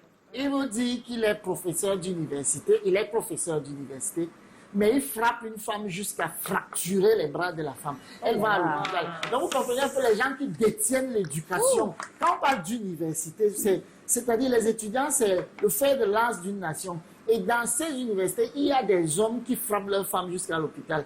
Et ils ont tellement rabaisser leurs femmes qu'elles n'ont même pas souvent le réflexe de faire un certificat médical qu'une simple fille ferait. C'est-à-dire, vous perdez tellement vos moyens que quand on vous sort de là, vous avez l'impression de sortir d'un cauchemar, mais vous êtes bien vivante. Donc, les techniques pour dans le contrecarrer, si vous l'aimez, parce que le cœur a ses raisons que la raison ignore. Donc, si vous l'aimez vraiment, il faut d'entrée de jeu de la relation. Ne laissez pas, parce que c'est un jeu d'échecs au début. D'entrée de jeu, il faut être ferme avec lui. Quand il insiste sur quelque chose qui n'entre pas dans vos valeurs, bloquez. Si vous devez caler là, calez là. Wow. Et maintenant, ensuite, il faut exiger une certaine... Bloquer comment? Bloquer la relation, parce qu'il y a un adage que vous aimez bien, vous dites, mieux vaut être seul que d'être mal accompagné. Et je vous assure, on a beaucoup plus des mariages aujourd'hui qui sont des associations de personnes, mais pas des unions de personnes. Ah oui.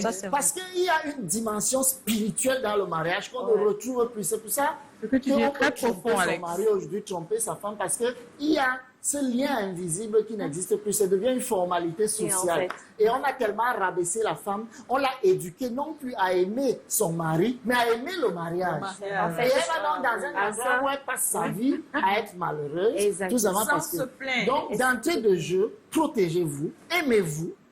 Vos parents vous ont donné des valeurs, la société vous a inculqué des valeurs, votre culture vous a inculqué des valeurs. Soyez ferme, mais pas impoli. Dis-lui que vraiment mes valeurs, c'est pas ça. Voilà. Ça ne marche pas. Chérie, je pense qu'on devrait reparler de ceci. Parce que... Et je pense qu'il faut partir aussi. Oui, ça c'est quand on a échoué le processus. Le deuxième point, c'est exiger la clarté. Quand vous ne comprenez pas bien quelque chose, soyez clair. Il s'agit de votre vie. Vous allez, on va payer la dot, un grand mariage, mais c'est votre vie. Ah oui. Et après, il y a 3 points qui restent. Éviter d'exposer ses émotions. Comme il se nourrit de votre souffrance, parce que c'est diabolique. Hein? Oui. Vous savez, quand vous voyez par exemple, moi je suis fortement chrétien et parfois dans des séances de prière, il y a des gens qui ont des esprits qui commencent à s'exprimer. Et ils disent que quand ils étaient sorciers, ils ont une grande joie quand ils voient quelqu'un pleurer. Donc le pervers narcissique existe parce que vous souffrez. Et si vous ne souffrez plus, il n'existe plus. Donc cachez vos émotions, ne lui montrez pas qu'il vous affaiblit, mais amenez toujours le sujet au dialogue. Et après, amenant aussi trouver ses points faibles, parce que c'est quelqu'un qui soit plus intelligent que tout le monde.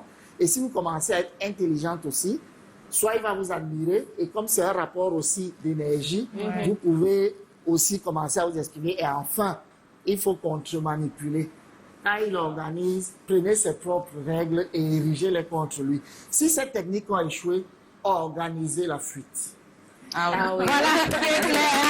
Merci Alex pour toutes ces informations. Non, mais il faut quand même qu'elle souligne qu'il y a des femmes pervers narcissiques. Oui, on a compris.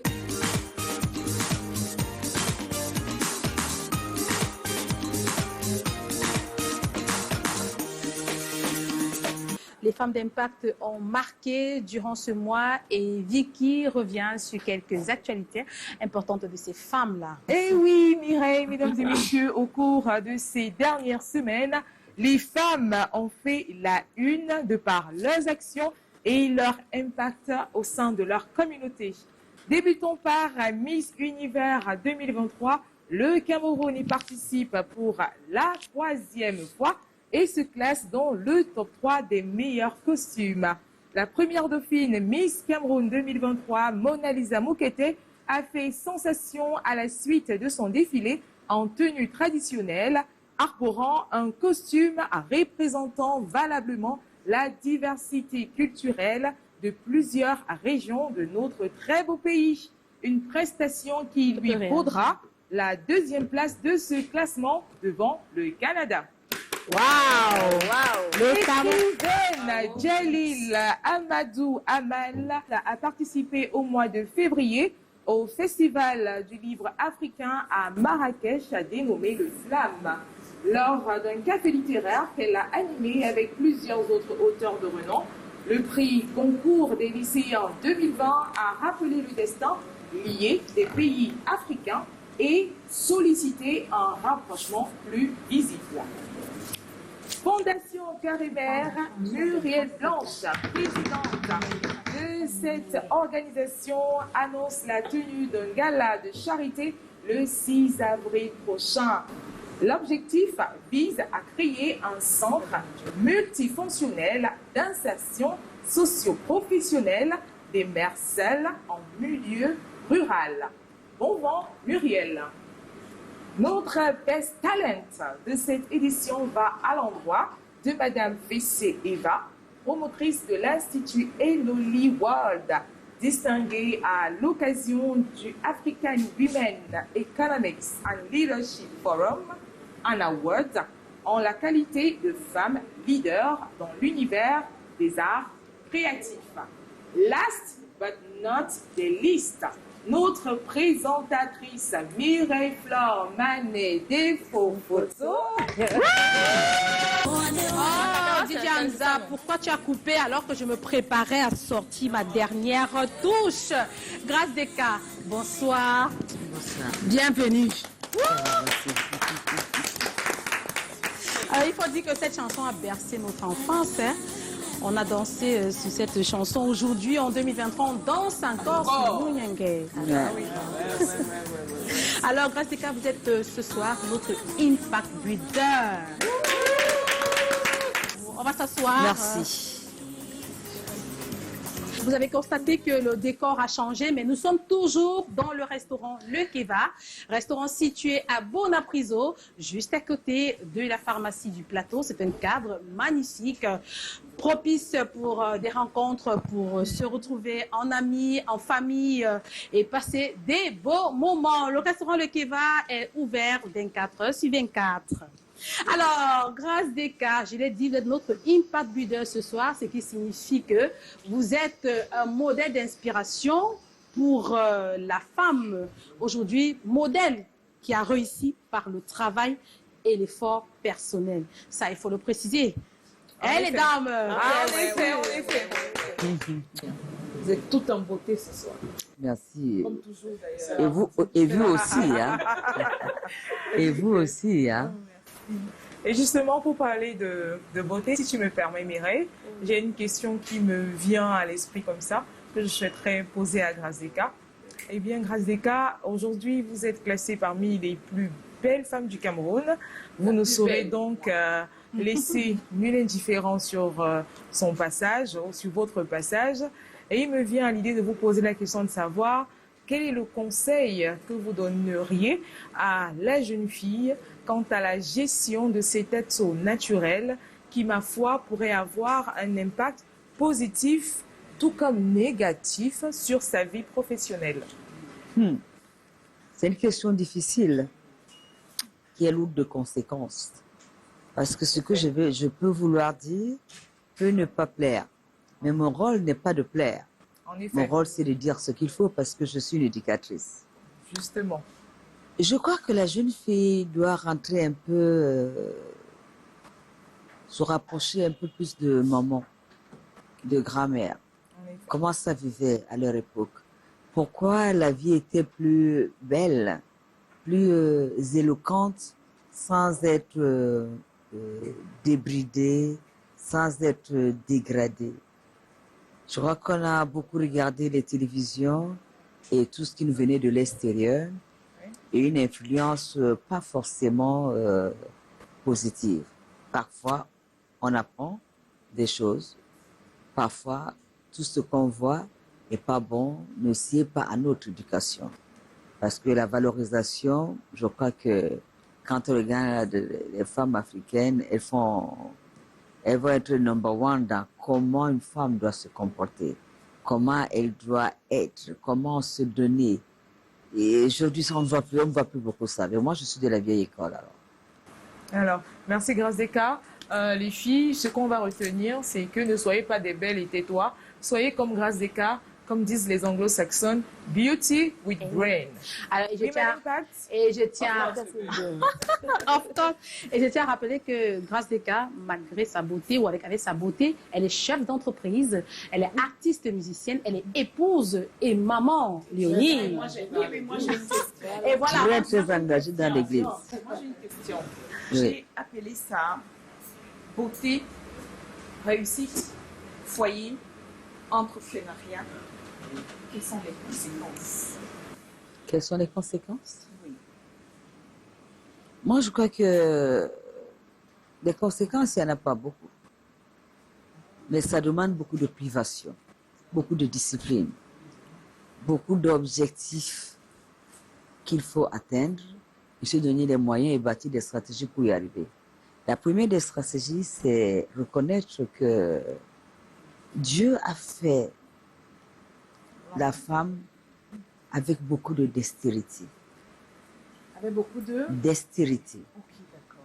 Avec beaucoup de dévotion, avec beaucoup d'amour. Et la femme porte un rôle très important, même si les hommes ne nous donnent pas la place qu'il faut.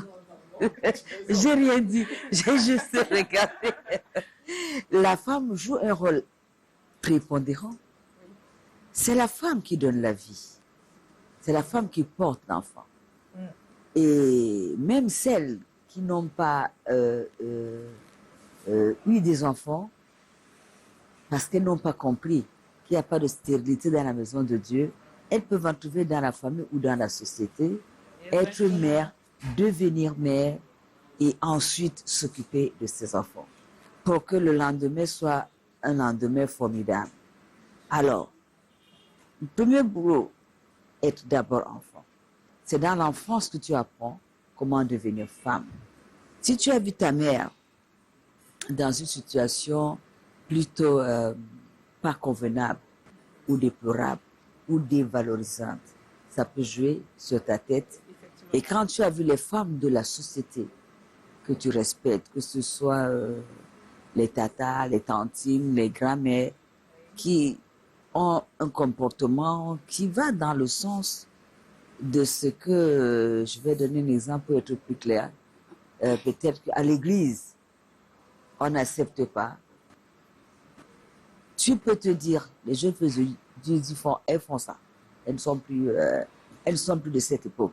Mais il faut une discipline. Donc, être jeune fille qui apprend, qui regarde, qui observe et qui va demain reproduire ce que maman... oui. Pour nous, vous êtes un modèle. La première influenceuse du Cameroun, parce qu'elle a vraiment marqué toute notre jeunesse. Naseka, pour moi, honnêtement, vous êtes un grand modèle. Maintenant, j'ai une question qui va énerver Mireille, je suis sûre. Pourquoi moi? Pourquoi moi? Tout à l'heure, j'ai posé la question. Avec toute cette multitude d'activités que vous menez au quotidien, est-ce que vous trouvez le temps pour faire de la cuisine à votre conjoint? Ah oui, tu comprends pourquoi tu dis que tu vas en rigoler? Mais j'ai dit tout à l'heure qu'on a tendance à prendre ce qu'on a vu nos mamans faire, et nous allons reproduire la même chose. Excuse-moi, nos mamans n'étaient pas chefs d'entreprise, plus belle femme du Cameroun. Nos mamans n'étaient pas artistes et musiciens. J'aime beaucoup cuisiner. Ah, d'accord. J'aime faire plaisir et je pense que l'amour passe par le repas. Il faut souvent remarquer. Là, on doit Dans des moments les plus difficiles, quand tu as un joli contrat signé, invite-le à manger. Quand tu veux obtenir quelque chose de ton mari et de ton fiancé, fais un bon repas, dresse une belle table, tu mets une nappe, une petite nappe pour faire plaisir, tu mets une jolie petite fleur, tu vois. Nous soulignons, l'amour passe par le repas. Oui, ça, c'est tu sais, costaud. pour atteindre le cœur, il faut passer par le ventre. Et la plupart des hommes agissent dans ce sens. C'est pour ça d'ailleurs que tu vas voir qu'un homme bien élevé, s'il te fait la cour, il va t'inviter à manger au restaurant. Oui, Parce que c'est le moment où tu vas baisser la garde. Ce n'est pas un pervers narcissique. C'est le moment où tu vas baisser la garde. Il se reconnaît. Hein? Un homme poli, hein, un homme poli, correct, bien élevé, va t'inviter à manger au restaurant sans te dire grand-chose. Tu vas manger, et si par erreur, tu prends un peu de vin, tu commences à perdre tes moyens, tu baisses la garde, tu l'écouteras davantage. Et s'il te regarde avec ses yeux langoureux et tu dis des belles choses, des belles paroles que tu as envie d'entendre, tu vas encore baisser le deuxième rideau. Et plus tu baisses, plus tu deviens vulnérable. Plus tu deviens vulnérable. Et là, ce qui va t'empêcher de commettre l'irréparable, c'est ton éducation. Elle va te rappeler à l'ordre. Elle va te rappeler à l'ordre parce que tu sais comment les uns et les autres ont vécu pour produire soit des mariages, soit Vous êtes une montagne de sagesse. En fait. Pourquoi pas du coaching? Et c'est pourquoi nous l'avons choisi. Je le fais à l'église. Pour être notre impact builder de ce soir. Elle est une montagne de sagesse, Jessica. Merci. Moi, je m'inquiétais un peu parce que peut-être il y aura plus l'occasion, quand on a l'occasion d'avoir la plus belle femme du Cameroun. Ah, c'est vous qui le dites, flatté, hein. Je suis mariée. Elles sont tellement belles, mais pas jalouses. Je suis vraiment avec vous. Merci. On accepterait bien cette majesté de son aîné parce que je suis mariée d'une artiste aussi. Ouais. Et maintenant, grâce des cas, nous assistons à une sorte de fête de valeur justement parce que je trouve que tout à l'heure vous l'avez dit de votre magistère de diplomate parce que vous êtes une légende du Cameroun, mais lorsqu'on voit à peu près ce que la femme devient, la musicienne devient, et puis surtout, moi je vois par exemple les réseaux sociaux sont devenus un public pervers. Il y a mon épouse artiste par exemple, quelqu'un vient m'aborder et il veut qu'on l'accompagne. Mon épouse. Mais qu'est-ce qu'il me dit? Il dit qu'il y a des influenceurs qui vont influencer la carrière de la personne qui normalement est censée. Donc il y a des rôles qui s'inversent. Aujourd'hui, c'est vous qui suivez ceux qui vous suivez. Et comment vous vous retrouvez dans ce Cameroun qui perd un peu justement sa souche même en termes de valeur? Justement, je suis dans les racines et non dans les souches. Je suis pas dans les feuillages. Raison pour laquelle je reste dans tout ce qui est fondamental. Je pense que nous avons intérêt à rentrer dans nos éducations d'hier. Si nous voulons réussir, parce que tout ce qui est phénomène de mode et de succès n'est pas forcément ce qui est utile ni nécessaire pour la vie de la jeune fille qu'on prépare aujourd'hui pour la vie de demain. Je suis très, très rigoureuse. Mes filles le savent. Il n'y a pas que j'ai 20 ans ou j'ai 30 ans. Tant que tu es sous ma gouverne, je vais t'inculquer ce qu'on m'a donné. Et c'est ce que j'ai reçu que je donne aussi. Dans cette transmission doit être une relation que toi aussi, tu vas transmettre à tes enfants. Nous allons comprendre. Comme il a dit, nous, chez nous, les Sawa, c'est très important. Ce que tu dis compte. Ce que tu fais compte. Parce que le voisin qui va te voir déconner saura que c'est la fille de. Mais c'est pas... C'est Mouna Deka, non. C'est pas la fille de Deka ici. Mais c'est pas quoi. Mais qu'est-ce qu'elle fait là? Et du coup, non seulement tu salis ton image, mais tu salis bien l'image de papa, l'image de maman, parce que papa va dire, voilà comment tu éduques les enfants. C'est pour cette raison, c'est pour cette raison qu'il est important pour nous de savoir d'abord comment une jeune fille doit être à la maison, comment elle, son comportement, comment sort-elle, quand elle est bien habillée, elle est habillée comment? À partir de quel moment tu suscites le désir des personnes qui ne sont pas appropriées pour toi? C'est quand tu les attires par ta manière d'être, par ta façon de parler, par ce que tu dis. Qui est-ce que tu veux devenir? À l'image de maman ou à l'image de celle que tu as vue complètement bizarre. Voilà. Bizarre. Il faut reconsidérer nos modèles. Voilà, on reconsidère nos modèles. Et même si aujourd'hui les modèles ont tendance à disparaître, on a des mamans qui ne sont pas des exemples pour leurs filles. Hein. On ne devrait pas se cacher pour le dire, grâce les cas. On a remarqué que vous êtes toujours bien maquillée, bien mise. Ah, ça. Alors, en ce moment, il y a la chanson Challenge. Ouais. Et nous, on voudrait vous demander de faire un challenge ici sur ce plateau. Alors, choisissez parmi les trois, qui de Léonie, qui de Fanny ou de Vicky. Vous allez essayer de refaire le contour des lèvres en rose. Ou alors En rose. En rouge ou en rose. En rouge. En rouge. Ben, je prends le nid parce que... Tu viendras, tu regardes le travail effectué par Grâce et tu nous diras si c'est une professionnelle ou non. Parce qu'aujourd'hui, on peut être polyvalent. Elle est artiste, elle est femme d'affaires, elle est chef d'entreprise. Elle a beaucoup de casquettes. Peut-être qu'elle peut aujourd'hui... Nice. J'ai fini, hein. Une make-up. C'est bon, j'ai fini. Voilà. On applaudit pour Grâce. Aimé, tu viens. Tu viens. Donne le micro. Est-ce qu'Aimé peut avoir un micro? Voilà. Donc, Aimé, regarde, tu regardes. Aimé, mets-toi ici. Je te mets là pour que la caméra puisse te regarder. Voilà. Donc, tu regardes le travail effectué par notre impact builder. Wow. Et tu nous dis? La maman, oui. Vous avez fait fort. N'est-ce pas? Assez réglé si je me retrouve au chômage. Jamais, tu sais qu'on a ça. Ouais. Les lèvres sont très bien tracées.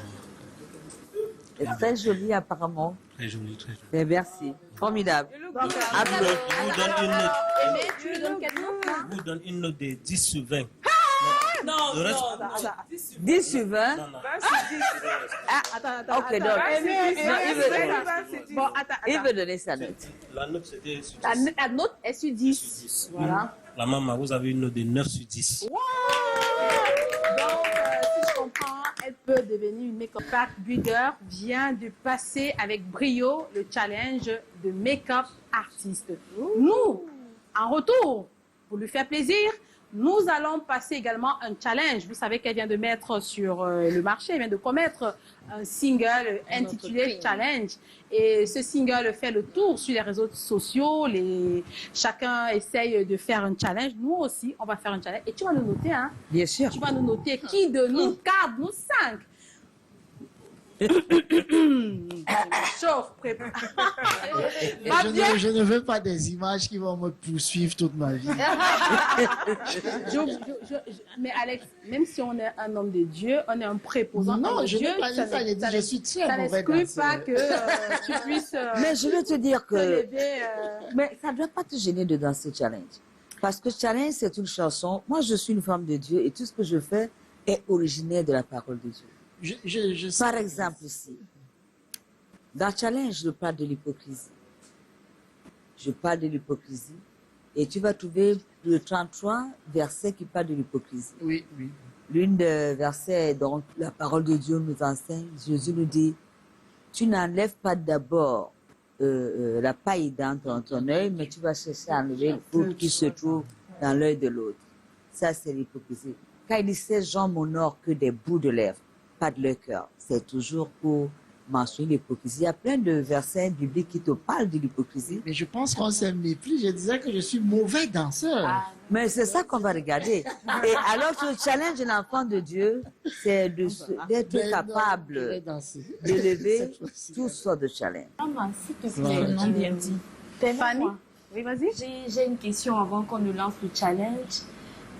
Tu as une brillante carrière et nous tous, nous sommes admirablement éblouis par ta carrière et comment tu as géré toutes ces années-là. Alors, en tant qu'une femme, une très belle femme, au niveau professionnel, face à des hommes, des producteurs, des réalisateurs, pas toujours qui sont parfois avec des regards un peu bizarres et délicats, comment tu as su faire face à tous ces défis de ces hommes qui pouvaient être déviants ou bien de ces propositions indécentes? Très bien. Depuis, ça me taraude à l'esprit. C'est ce que je disais tantôt, parce que je sais ce que je veux. Je sais où je vais et j'ai reçu cette éducation de ce que mon corps est le temple de Dieu et qu'il a énormément de valeur. Mon corps est sacré. Et comme il est sacré, c'est ça que je me dénude pas n'importe comment avec n'importe qui.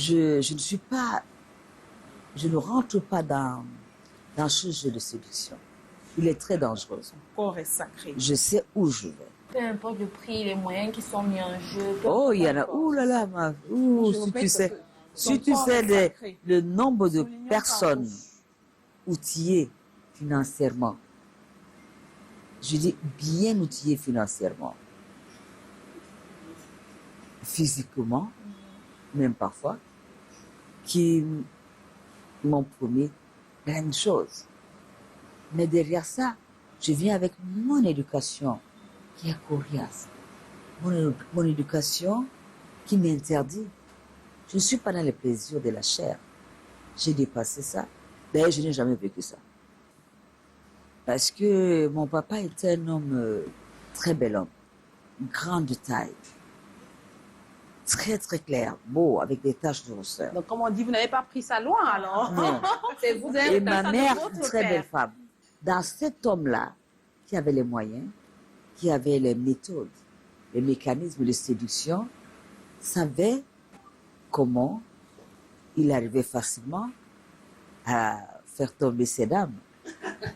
Donc, il était la personne la plus appropriée pour nous dire ce qu'il faut, ce qu'il ne faut pas. La différence aujourd'hui, c'est que quand les parents parlent, les enfants n'écoutent pas. Et quand on n'écoute pas, il faut une dimension supérieure. Non, Celle de un tout petit peu de pression. La chair a besoin de temps en temps. Quand ça n'écoute pas, il faut le faire avant l'âge où elle va te dire, j'ai 18 ans, j'ai 20 ans, j'ai 21 ans. Ok. Et que, surtout la fille doit savoir que c'est de ton intérêt. Donc moi, j'ai jamais eu, je ne sais pas ce que c'est que d'aller rester dans un snack, dans un truc, prendre un pot. Chills. Non, c'est non. Alors, je crois qu'on va passer. On va passer. Ouais. Si tu permets, j'avais une toute dernière question. C'est juste après ces échanges-là. Toutes des questions. Ma toute dernière question que j'avais envie de poser à Grace. Comment la dernière a dit que Oh là là, c'est lui l'avant challenge. Vas-y. Voilà, Comment la dernière? Donc, la question que je voulais poser, Grazeka, c'est de savoir si en 30 ans de carrière, vous avez déjà un jour voulu abandonner. Ce métier-là, C'est-à-dire, oui, abandonner vous avez déjà quoi? vécu. C'est-à-dire c'est la abandonner- vie est pleine de. Alors Voilà, l'abandon prendre votre quoi? retraite. Mes soucis abandonner, personnels, abandonner c'est-à-dire quoi? face à une difficulté qui aurait pu être d'ordre professionnel ou alors personnel, avez-vous déjà vécu des situations qui vous poussent à abandonner? Ouh, j'abandonne jamais moi. Je suis une bosseuse. La détermination. C'est ça, la détermination. J'abandonne Lui pas. mène une part. Je suis une femme déterminée.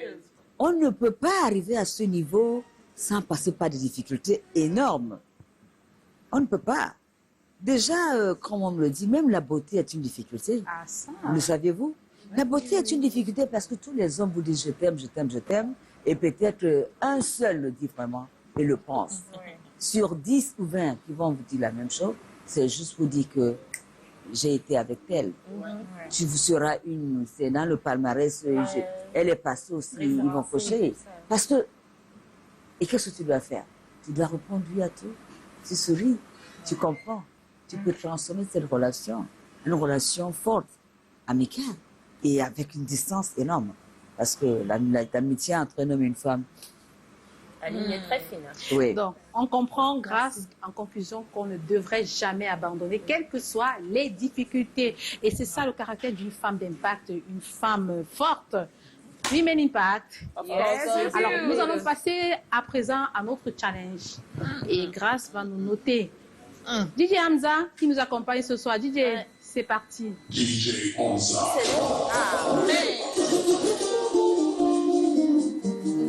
Aïe, ouais. Chop. Avec le seul coq de la basse-cour. C'est le seul coq. Hey. Je crois que je dois me couper ma peine ceci parce que.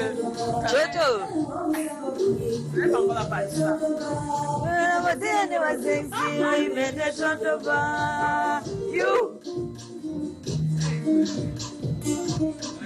Allez, tu t'en fous dans la vie encore. Tu vas gagner encore.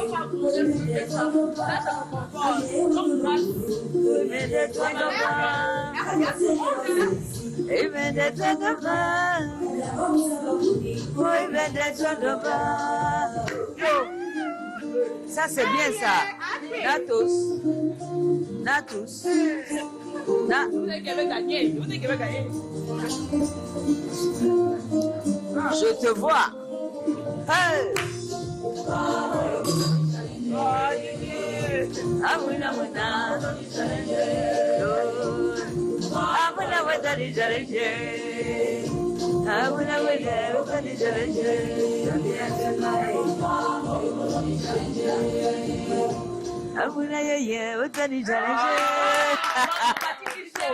Mais comment?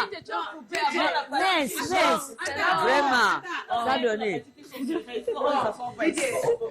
Oui, on met la partie qui chauffe. Elle se décide maintenant. Qui est le vainqueur? Faudrait Voilà. Ça c'est compliqué. Hein? Premier, deuxième. Voilà. Il va mettre juste cette partie. DJ Hamza. DJ Hamza, s'il te plaît. Ah. C'est le 8 mars. On se va bien danser. C'est le 8 mars. Hey.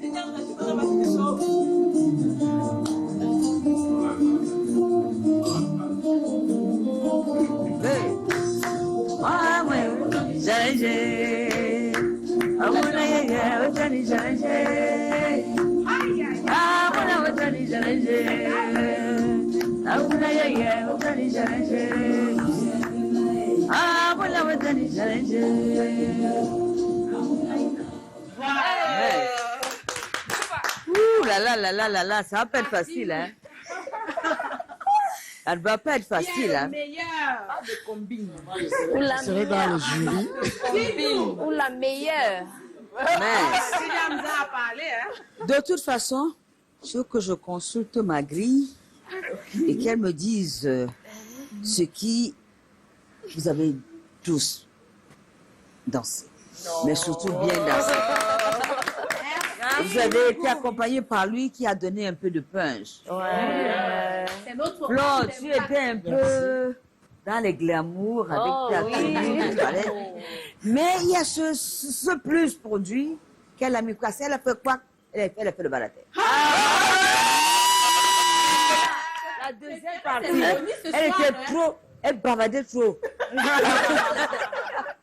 C'est Fanny, hein? Bon, Fanny était très concentrée. Elle avait des pas d'ambassade qu'elle a mis dedans. C'était vraiment... elle était très éloquente dans sa danse. Et ensuite, Vicky a fait une démonstration de cette dame aux épaules larges. La gracieuse. Et quand je finis par vouloir dire, mais à qui je donne le trophée, j'ai dit, je ne veux pas fâcher les dames. Vous étiez... Non. Merci. Alors, on va regarder où on en est avec notre tableau. Le tableau réalisé par notre artiste Sandy Artistique, qui nous avons reçu Sandy tout à l'heure lorsqu'on débutait cette émission. Elle nous a promis de réaliser un tableau en quelques minutes, juste le temps que va durer l'émission, pour pouvoir nous présenter ce tableau à la fin de l'émission. Alors, est-ce que Sandy est prête de l'autre côté? Sandy, tu peux venir montrer le travail que tu as terminé. Ouh. Félicitations. Oh là là, super. Ah ben là, c'est tout de suite qu'elle a. Tu viens de faire? Elle vient de faire? Oui, elle vient de faire la Sandy. C'est un tableau réalisé en, on va dire, pratiquement 1 heure de temps, Sandy. Et est-ce que tu peux nous expliquer que représente ce tableau? On voit des cases, on voit des femmes avec des pilons, un mortier. Explique-nous ce que représente ce tableau. Donc, je peux la voir, je peux l'arrêter, voilà. Explique-nous ce que représente ce tableau. Ok, salut.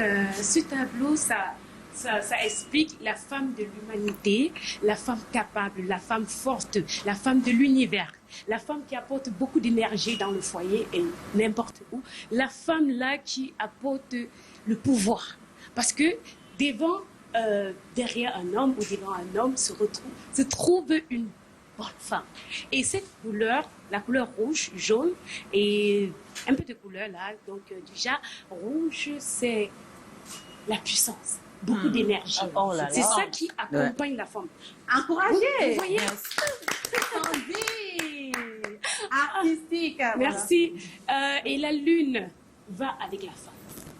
La lune, c'est l'éclairage. La femme éclaire l'homme d'office. Parce que si l'homme n'a pas une femme dans sa vie, c'est qu'il a échoué. Disons, c'est qu'il a échoué. Parce que la femme apporte beaucoup de choses. C'est ça, la lumière et la couleur rouge. Alors, on voit également Women Impact. Oui, et nous avons des femmes, 2 femmes qui sont en train de préparer, sont en train de piler le mil avec le bébé au dos.